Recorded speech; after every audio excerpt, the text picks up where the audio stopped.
What a pleasant surprise. हाय, यार कमाल है, तुम्हारी शादी हो रही है और तुमने मुझे नहीं बुलाया। पर मेरा ऐसे ही है, बिन बुलाए कहीं भी पहुंच जाता हूँ। तुमने क्या पहन रखा है? तुम्हें देख के लग नहीं रहा कि तुम्हारी शादी हो रही है। अरे इरादा तो नहीं बदल दिया ना तुमने? नहीं जतिन, शादी का इरादा बदला नहीं चाहता। मैं जानती हूँ नतीजा क्या होता है। नतीजा क्या होता है वो तो मैं भी जानता हूँ। अरे अगर तरुण से शादी का इरादा तुमने बदल दिया तो तुम उससे शादी कर लोगी। Fine, I don't mind it, it's okay with me. तुमसे? ये गलतफहमी कहाँ से हुई तुम्हें कि मैं तुमसे शादी करूंगी? मैं तो तुमसे प्यार भी नहीं करती। प्यार तो तुम तरुण से भी नहीं करती, लेकिन फिर भी शादी कर रही हो ना। और वैसे मैं जानता हूँ कि तुमसे शादी क्यों कर रही हो। इसीलिए तुमसे कह रहा हूँ कि अच्छी सी साड़ी पहनो, सजो सवरो, ज्वेलरी पहनो। अरे जरा सोचो कि शीतल पे क्या गुजरेगी जब वो तुम्हें सजी सजाई दुल्हन के रूप में देखेगी। उसकी तो डेथ हो जाएगी, बिल्कुल मतलब किल हो जाएगा।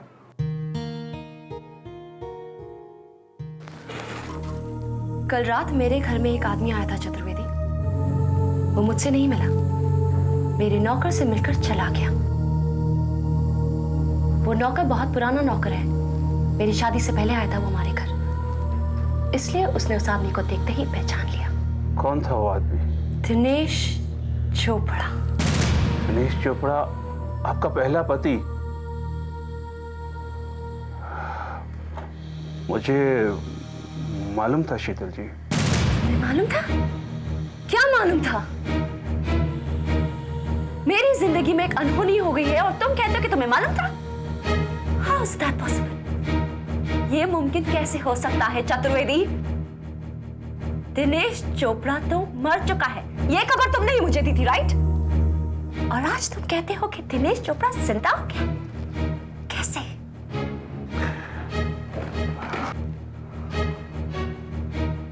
दिनेश चोपड़ा तो कभी मरा ही नहीं शीतल जी। What? वो दिनेश चोपड़ा जिसकी मौत की खबर मुझे मिली थी और जिसकी मौत की खबर मैंने आपको दी थी, वो भी अमेरिका से ही आया था, वो भी इसी शहर का ही रहने वाला था, लेकिन वो कोई और ही दिनेश चोपड़ा था। दिनेश धर्मपाल चोपड़ा।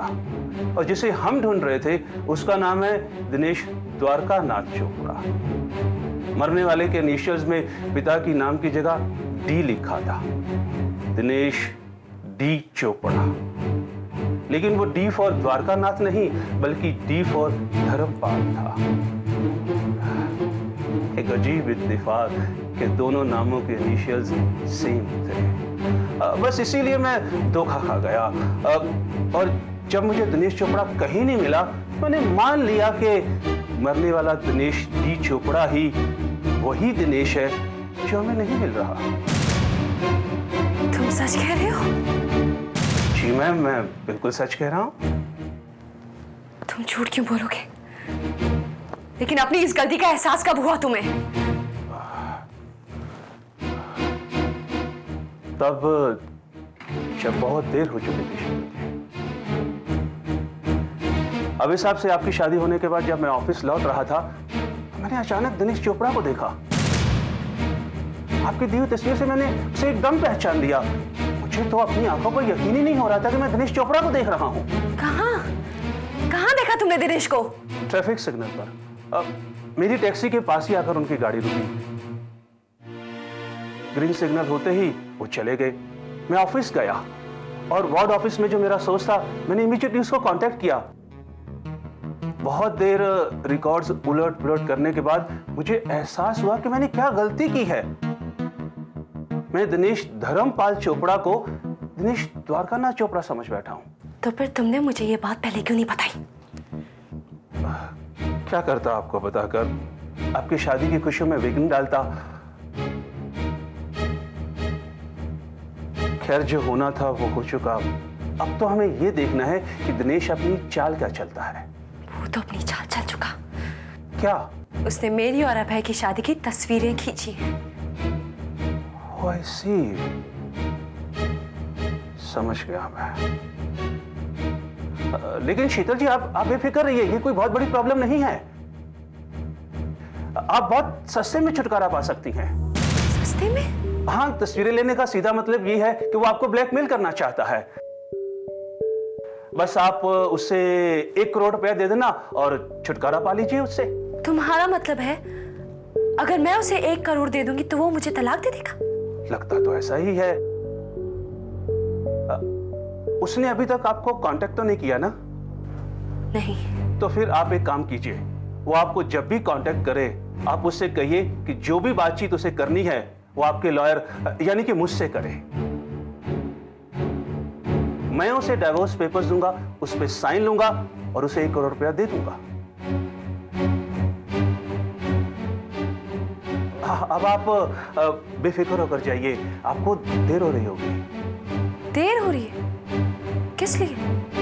आज आपके भाई की शादी है सुनिधि वर्मा जी के साथ। आज?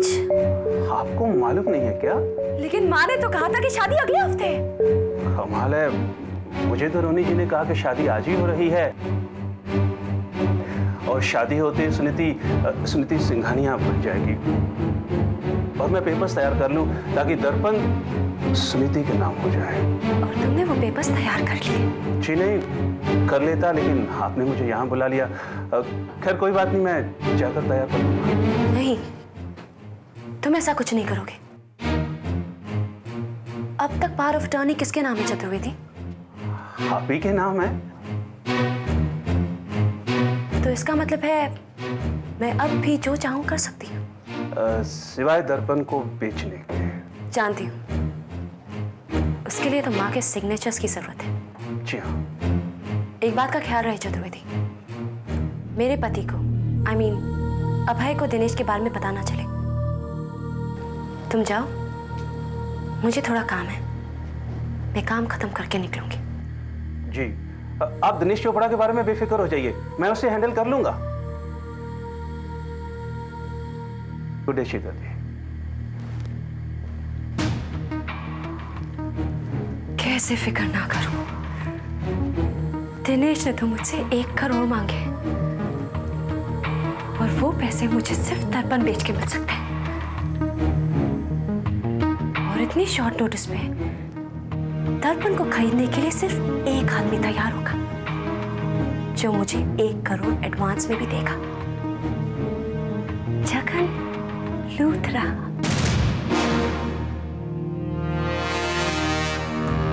हेलो शीतल।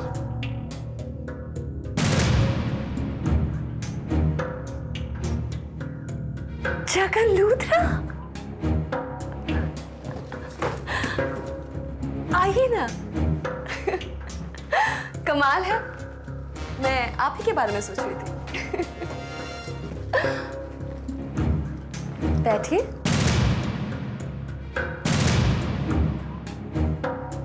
तुम्हारा मतलब है विजय सिंघानिया की इस कुर्सी पर मैं बैठूं?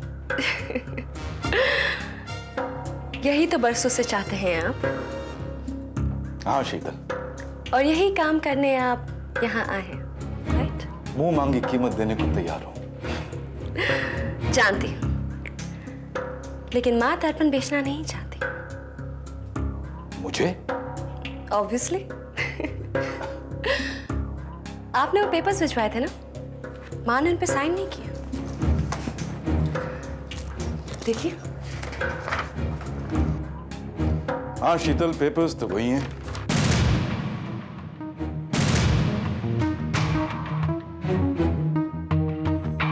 इस पे तो रोहिणी ने सिग्नेचर्स भी कर दिए।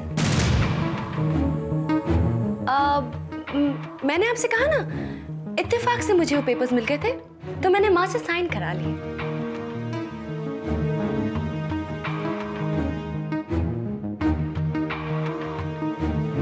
क्या देख रहे हैं आप? देख नहीं रहा, सोच रहा हूं शीतल। तुम उन्हीं की बेटी हो ना? हाँ, विजय सिंघानिया की बेटी शीतल सिंघानिया। मैं इन्हीं की तरह सोच समझ के अपने फायदे का काम करती हूँ। फायदे से तुम्हारा मतलब है पैसे, जो तुम्हें दर्पण बेच के मिलेंगे। आपने वो कहावत सुनी होगी लूथरा साहब, ना रहेगा बांस ना बचेगी बांसुरी। बांस है दर्पण और बांसुरी सुनीति वर्मा। हे भगवान, मेरी सुनीति की रक्षा करना। बहुत दुख सहा है उसने। लेकिन अब अगर उसकी शादी नहीं हुई ना तो मैं नहीं सह पाऊंगी, नहीं सह पाऊंगी मैं जानती हूँ वो ये शादी क्यों कर रही है, क्यों कर रही है वो ये समझौता। लेकिन मैं ये भी जानती हूँ कि वो इस रिश्ते का मतलब जानती है। वो इस रिश्ते की लाज हमेशा रखेगी। बस ये रिश्ता बन जाए, उसकी शादी हो जाए, बिना किसी अड़चन, बिना किसी रुकावट के। कोई अड़चन, कोई रुकावट ना हो, इसलिए तो शादी इस तरह की जा रही है ताकि उस शीतल को कुछ पता ही ना चले। रोहिणी जी भी बहुत समझदारी से काम ले रही है। जिस तरह तुम अपनी बहन का भला चाहती हो, इसी तरह वो भी अपने बेटे का भला चाहती है। चलो सुनो, बाहर सब हमारा इंतजार कर रहे हैं। सुनीति?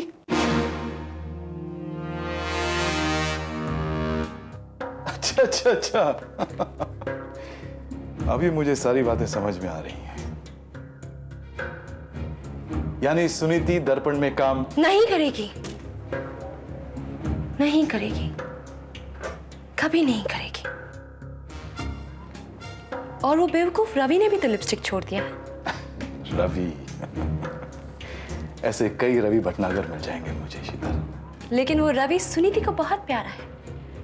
उसी ने तो उसे भड़काया कि वो लिपस्टिक छोड़कर दर्पण ज्वाइन कर ले। मतलब रवि अभी भी मेरी नौकरी करेगा? नहीं, ना वो ना सुनीति। दर्पण की दहलीज पार नहीं करेंगे वो लोग। इस ऑफिस की कुर्सी पे बैठना तो क्या, उनका साया भी यहां नहीं पड़ना चाहिए। बहुत होशियार समझती है ना वो अपने आप को। मुझसे बाजी जीतने के लिए तरुण से शादी करके दर्पण को टेक ओवर करना चाहती है। लेकिन अब तरुण से शादी करने का फायदा ही क्या? मां तो दर्पण बेच चुकी है। इसलिए अब मुझे ही ये शादी रोकनी होगी।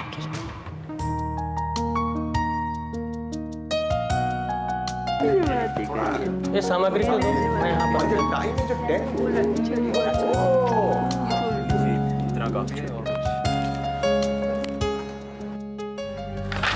वाह शीतल, दिस इज ट्रूली फैंटास्टिक।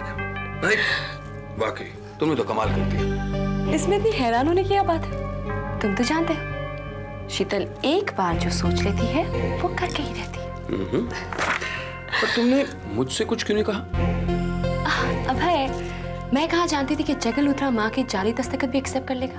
अब मैं तुम्हें बता दूं, और अगर प्लान सक्सेसफुल नहीं होता तो क्या फायदा? और इसलिए तुम जगन लूथरा से अकेली मिलने गई। और उससे मिलने से पहले मैं चतुर्वेदी से मिली। तुम्हें पता है उसके पास दिनेश का डेथ सर्टिफिकेट है, यानी कि दिनेश मर चुका है और हमारी शादी जायज है। That's wonderful news, darling. और उसने मुझे ये भी बताया कि आज सुनीति शादी कर रही है। आज? तुम्हारे भाई के साथ? और उस शादी पर हमें साथ जाना होगा। बिल्कुल, ताकि हम शादी रोक सकें। ब्रह्मा मुरारी त्रिपुरांतकारी भानुशशि भूमसुतो बुधस्य कुरुशुक्र शर्माओ केतव सर्वे ग्रहा शांतिकरा भवन्तो। शादी का मुहूर्त हो रहा है, कन्या को बुलाइए। जी पंडित जी। मीरा, सुनीति।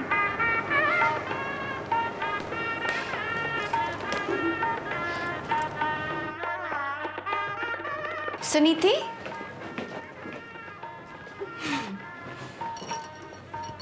कितनी खूबसूरत लग रही हो तुम दुल्हन बनके। तुम्हारा दूल्हा तो बस तुम्हें देखता रह जाएगा।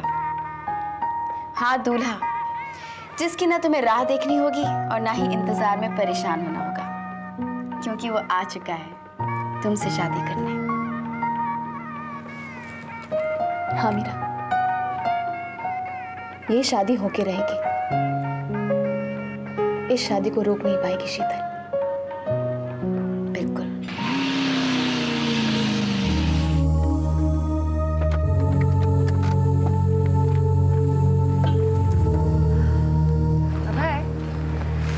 लगता नहीं इस घर में शादी हो रही है। हाँ लगता है यहाँ पे तो मातम छाया हुआ है। चलो जल्दी करो, सब इंतजार कर रहे हैं।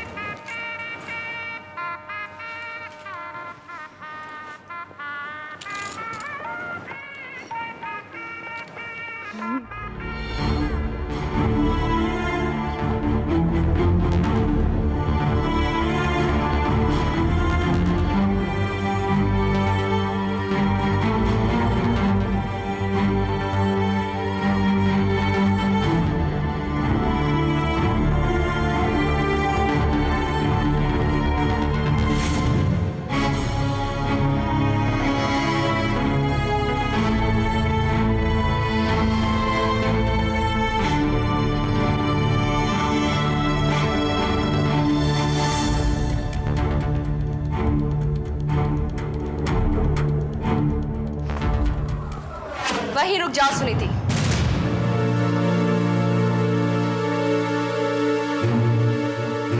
तुम्हारी शादी तरुण के साथ नहीं हो सकती।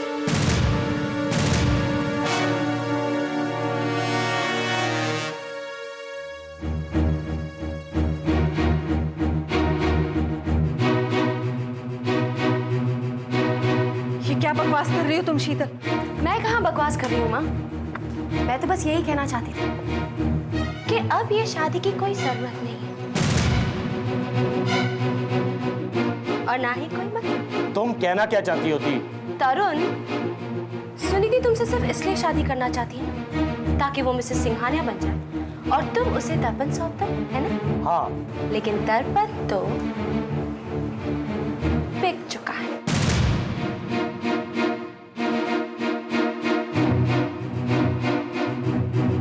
दर्पण बिक चुका है? हाँ, दर्पण बिक चुका है और इसे बेचा है विजय सिंघानिया की पत्नी रोहिणी सिंघानिया ने। मैंने? नहीं, मैंने नहीं बेचा। माँ, आप इस तरह झूठ बोलकर जबरदस्ती तरुण की शादी इस औरत के साथ क्यों कराना चाहती हैं? और आपने तो मुझे बताया भी नहीं कि आज आप इस तरह चोरी छुपे तरुण की शादी करा रही हैं।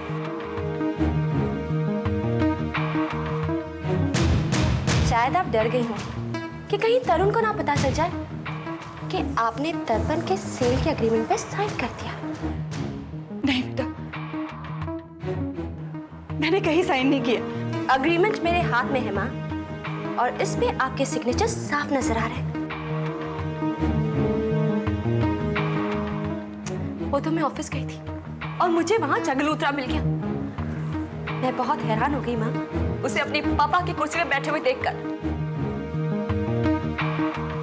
उसी ने मुझे पेपर्स दिए। मैं तो बस ये हकीकत सुनीति को बताने आई थी और आप यहाँ इसकी शादी करा रही हैं।